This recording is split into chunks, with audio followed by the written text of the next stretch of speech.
ہمارے ایک دوست تھے، ان کی بیٹی کی شادی تھی، تو میں کبھی نہیں جاتا ایسے موقعوں پر اس قسم کی جگہ پر، لیکن اس نے میری اتنی منت کی کہ میں شرمندہ ہی ہو گیا. میں نے کہا اچھا بھائی میں آ جاؤں گا. اور پھر اس نے مجھے تسلی دلائی کہ وہاں سارا الگ الگ ہے، عورتوں کا انتظام الگ ہے، مردوں کا الگ ہے، پی سی لاہور میں. تو میں نے کوئی 30-32 برس کے بعد اس ہوٹل میں قدم رکھا.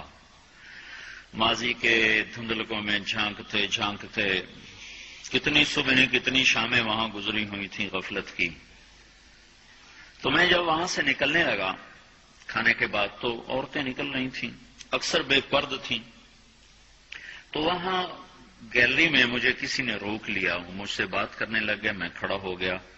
دائیں بائیں کچھ اور عورتیں کھڑی تھیں. اتنے میں سب کی نظر پیچھے لگی، عورتوں کی بھی مردوں کی بھی. تو مجھے سمجھ میں نہیں آیا کہ یہ نظریں پیچھے کیوں اٹھ رہی.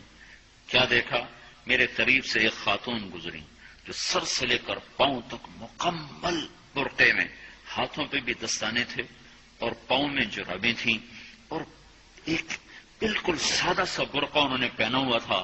جب وہ گزری ہے تو ایک دم سناٹا چھا گیا، سارے عورتوں پر بھی سارے مردوں پر بھی. تو مجھے اس وقت خیال آیا کہ یہ حق ہے.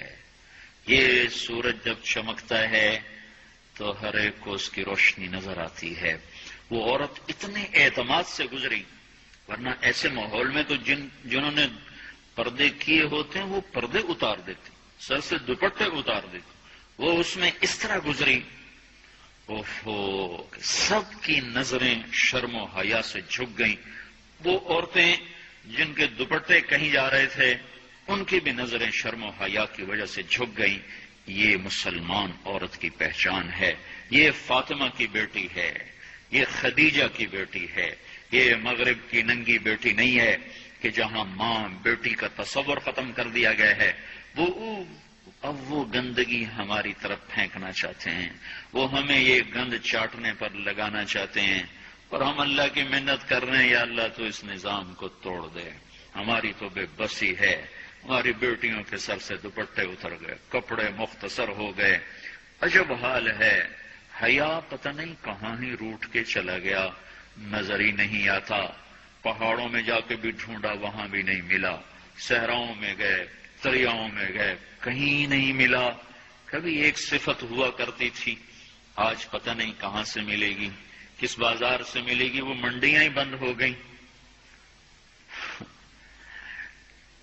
جس قوم کی بچیاں ناچ گانے کو اپنا شعار اور شوق بنا لیں، ان کی نسل سے اب خالد بن ولید نہیں پیدا ہو سکتے، ناچنے والے ہی پیدا ہوں گے.